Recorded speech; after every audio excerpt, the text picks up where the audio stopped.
Mail officer आके मेरा उतार के मेरे पे किक मारना शुरू किया कंटिन्यूसली।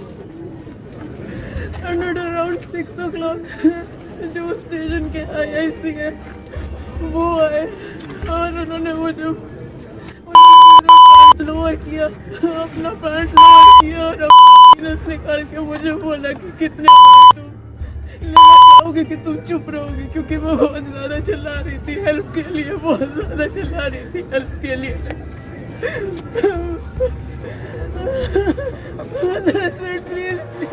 जय हिंद दोस्तों एक शर्मनाक हरकत हुई है। थाने में आर्मी अफसर की मंगेतर के कपड़े उतरवाए जाते हैं, दरिंदगी की जाती है और उसके बाद सेना पूरा थाना हिला डालती है। जी हाँ दोस्तों, ये घटना उड़ीसा की है। ये दर्दनाक वारदात शुरू होती है 15 सितंबर की रात को। सोचिए आज 20 तारीख है और कल ये खबर वायरल हुई है। 4 दिन लग गए इतनी बड़ी खबर को वायरल होने में और दुनिया के सामने पहुंचने में। ऐसे ना जाने कितनी वारदातें देश के थानों में हुआ करती होंगी। जरा सोच के करीब 9 बजे एक आर्मी मेजर और उसकी मंगेतर अपना रेस्टोरेंट बंद करके घर जाने के लिए निकलते हैं। सारी वारदात उड़ीसा में क्यों ज्यादा हो रही है? रास्ते में कुछ गाड़ियों ने उनकी कार को ब्लॉक कर दिया और जबरदस्ती की कोशिश की, लड़ाई की कोशिश की। किसी तरह दोनों वहां से बचकर निकलते हैं और सीधे भरतपुर पुलिस स्टेशन पहुंचते। उड़ीसा के भरतपुर पुलिस स्टेशन वो चाहते थे कि इस रोड रेज और हरेसमेंट का FIR दर्ज हो। सेना के अफसर ने एक गाड़ी का रजिस्ट्रेशन नंबर, जो नंबर प्लेट होती है, वो याद कर ली थी, नोट कर ली थी और उसी को लेकर सेना का अफसर अपनी मंगेतर के साथ पहुंचता है थाने में, ये सोचकर कि थाना उनके साथ न्याय करेगा। जब वो पुलिस स्टेशन पहुंचे, वहां रिसेप्शन पर सिर्फ एक लेडी कांस्टेबल बैठी थी। ऐसा कहना है इस दंपति का, वो भी नाइटी में बैठी थी। मेजर और उसकी मंगेतर बार बार FIR दर्ज करने के लिए बोल रहे थे, लेकिन वो लेडी कांस्टेबल बल ना तो मदद कर रही थी, ना ही कोई एक्शन ले रही थी। ऐसा कहना है मेजर अफसर की मंगेतर का। मेजर की मंगेतर ने बताया कि वो बहुत डरी हुई थी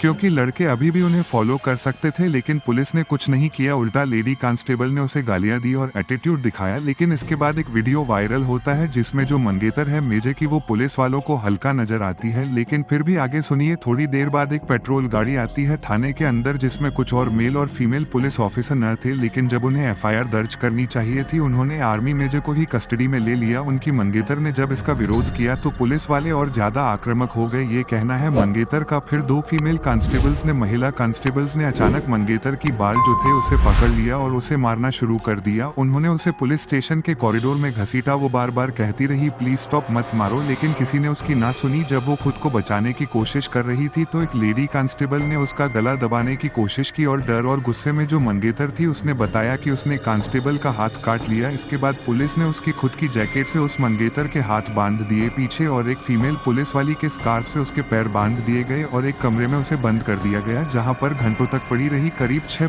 बजे सुबह जो मेजर था, अफसर था, उसकी मंगेतर बताती है करीब 6 बजे सुबह inspector incharge Bharatpur police station पहुंचता है। उस समय तक वो अभी भी कमरे में बंदी हुई थी और लगातार हेल्प करके चिल्ला रही थी। उसके चिल्लाने की आवाजों को सुनकर इंस्पेक्टर इंचार्ज उस कमरे में पहुंचता है, लेकिन जब वो अंदर जाता है तो उन्होंने बस इतना कहा तुम चुप रहो। उन्होंने ना उसे खोला ना उसकी कंडीशन के बारे में कुछ पूछा। लेकिन इसके बाद मंगेतर आरोप लगाती है कि उस ऑफिसर इंचार्ज ने, इंस्पेक्टर इंचार्ज ने अभद्रता की उस मंगेतर के साथ में, एक मेजर के मंगेतर के साथ। दोस्तों आपको बता दे, प्रोटोकॉल होता है जिनके साथ ये घटना घटी, वो मेजर ऑलरेडी इन सर्विस में है। वो अपनी मंगेतर से मिलने आए थे। मंगेतर का एक रेस्टोरेंट था, वो बंद करके रात में 1 बजे घर से निकल रही थी। उसी साथ वारदात होती है। अगर कोई मेजर ऑफिसर, कोई भी सेना का अफसर जो ड्यूटी, मतलब ऑन ड्यूटी समझ लीजिए, जो ड्यूटी निभा रहे हैं अभी, वो अगर कोई इस प्रकार की कोई शिकायत लेकर किसी थाने में पहुंचता है तो सबसे पहले उस मेजर के बारे में जानकारी और जो शिकायत दे रहा है उसकी जानकारी पास के आर्मी डिपार्टमेंट या आर्मी का जो भी सेंटर होता है वहां दी जानी चाहिए। वो नहीं दी गई। इसके बजाय उस आर्मी मेजर का जो फोन था उसे भी जब्त कर लिया गया, जो कि पुलिस उसे नहीं जब्त कर सकती, लेकिन पुलिस ने उसे जब्त कर लिया। वो अपने घर में ना कोई तला कर सका, ना अपने लॉयर से बातचीत कर सका और उसे बंद कर दिया गया। और जो आया था ये बताने के लिए कि उसके साथ गलत हो रहा है, गुंडे बदमाश उसके पीछे पड़े हुए हैं,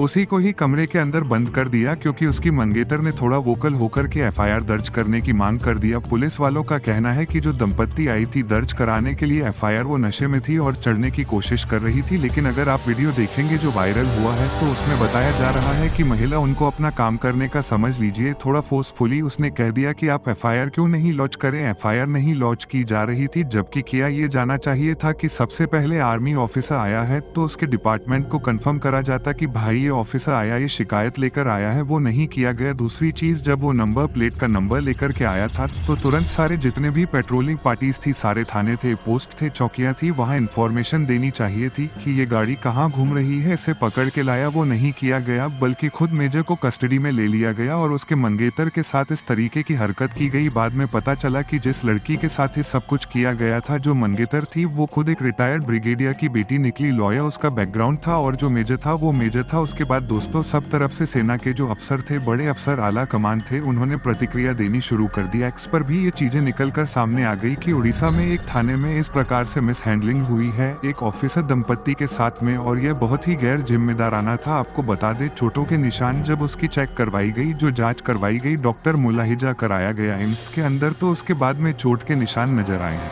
कोर्ट में बकायदा केस हो गया है। 5 जो थाना के लोग थे उनको सस्पेंड कर दिया गया है। लेकिन जरा सोच के देखिए, वहां पर महिला जमानत याचिका दायर कर रही है, अपनी खुद की जमानत के लिए अपील कर रही है कि मैंने कुछ नहीं किया, मुझे छोड़ दीजिए। ये वो महिला है जो कि थाने पहुंची थी अपनी शिकायत दर्ज कराने, अब उसे अपनी जमानत के लिए जो है कोर्ट के सामने गिड़गिड़ाना पड़ रहा है। जरा सोच के देखिए दोस्तों, कार्रवाई जरूर हुई है 5 पुलिस वालों के खिलाफ, लेकिन क्या इतनी कार्रवाई काफी कि उन्हें सस्पेंड कर दिया जाए? सोच के देखिए दोस्तों। और ये एक आर्मी अफसर के साथ हो रहा है, वो आर्मी अफसर जो हमारी और आपकी जिंदगी के लिए वो बॉर्डर पर खड़ा होता है, सरहदों पर खड़ा होता है, देश के दुश्मनों से देश को बचाने के लिए। और पुलिस वाले अगर यह कार्रवाई करेंगे एक आर्मी अफसर के साथ में, तो आम जो नागरिक है, सोचिए उसके साथ क्या हो सकता है। दोस्तों, जो डिटेल्स बताई गई है, जो इंटरनेट पर वायरल हो रही है, इसीलिए हमने ये समझा कि इस वीडियो को जरूर बनाया जाए। उसे अगर आप सुन लेंगे तो आप हैरान हो जाएंगे। हालांकि ये एलिगेशन, ये आरोप कितने सच है ये कहना मुश्किल है, इसकी पुष्टि करनी मुश्किल है। मंगेतर ने ऐसी बातें बताई है उसके साथ जो बंद कमरे में की गई इंस्पेक्टर इंचार्ज के द्वारा और महिलाओं के द्वारा, महिला कांस्टेबल के द्वारा, वो मतलब समझ में नहीं आ रहा कि ऐसा कैसे हो गया। कोई अपना केस दर्ज कराने पहुंचा है, वहां पर अपनी शिकायत लेकर पहुंचाए और उसे ही अंदर कर दिया जाता। ऐसा से फिल्मों में देखने को मिलता था, पर अब ये सामने होता नजर आ रहा है। सोशल मीडिया की पावर से ये सारी गलत चीजें जो हो रही हैं, अब वो बाहर निकल कर सामने आ रही है और उसके ऊपर एक्शन हो रहा है। सोशल मीडिया का कुछ तो सही इस्तेमाल हो रहा है, ये हमें लगता है। हालांकि ये घटना 15 सितंबर की है, इस घटना को 17 तारीख को ही वायरल हो जाना चाहिए था, लेकिन इसे होने में काफी वक्त लग गया। बड़ी बड़ी एजेंसीज जो हैं वो इसमें एक्शन में आ चुकी हैं। जो वमन कमीशन है उसने सू मोटो लेकर के तुरंत वहां के डीसीपी जो है उनके साथ में जो है उनके सामने जो है कारण बताओ नोटिस जारी कर दिया है। तमाम तरीके की चीजें हो रही है। लेकिन दोस्तों, जो पुलिस ये कहती है कि हम 24 घंटे आपकी सुरक्षा में तैनात है, वो अगर इस तरीके का बर्ताव करेगी, महिलाओं के साथ करेगी, आर्मी अफसरों के साथ करेगी, तो जरा सोचिए आम सिविलियन गाँव वाले, कोई कम पढ़े लिखे ग्रुप के लोग वहां चले जाएं अपनी कोई फरियाद लेकर के, तो उनके साथ क्या होगा? जरा सोचिए, जरा सोच के देखिए दोस्तों। देखिए, पुलिस के ऊपर सभी का विश्वास है, पुलिस अपना काम करती है। बेहद कम पुलिस फोर्स हमारे देश के अंदर है, ये कहें तो गलत नहीं होगा। उनके ऊपर लोड बहुत होता है, इस बात को भी समझा जाता है। लेकिन अगर कोई फरियादी पहुंचा है तो उसके साथ इस प्रकार का व्यवहार नहीं होना चाहिए। यहाँ पर तो बात ये होनी चाहिए कि भैया वो जो गाड़ी वाले कौन थे जिनकी शिकायत लेकर वहां पहुंची गई थी, और वो नशे में था, वो दंपत्ति या नहीं था, वो बात की बात है। लेकिन उनके साथ गलत हो रहा है, और जो गलत कर रहा है उसको पकड़ना छोड़ करके पुलिस अगर इन्हें ही अंदर कर दे, खुद से ही डिसाइड कर ले, खुद ही कोर्ट बन जाए और यह कह ले ये शराब के नशे में है, और इन्होंने जो है जो ब्रेथ टेस्ट एक होता है अल्कोहल कितना शरीर में, इसको मापने के लिए उसके लिए मना कर दिया। इसका मतलब यही अपराधी है, ये बोलना शुरू कर दिया उन्होंने। कितनी बड़ी बात है। जस्टिस अगर थाने में होने लगी तो कोर्ट कचहरी का काम ही क्या रहेगा? इस पर आपकी क्या राय है दोस्तों? और इस तरीके की हरकतों को रोकना बहुत जरूरी है। देश के अंदर अगर ये हो रही है तो इनकी शिकायत होनी चाहिए, क्योंकि अगर न्याय देने वाले ही जो है इस प्रकार से करने लगे तो हो गया। हमारी रक्षा की जिम्मेदारी जिनके पास में है, अगर वो ऐसा करने लगे तो हम तो नहीं बच पाएंगे। इस पर आपकी क्या राय नीचे जरूर लिखें, जितना हो सके इस वीडियो को शेयर करें।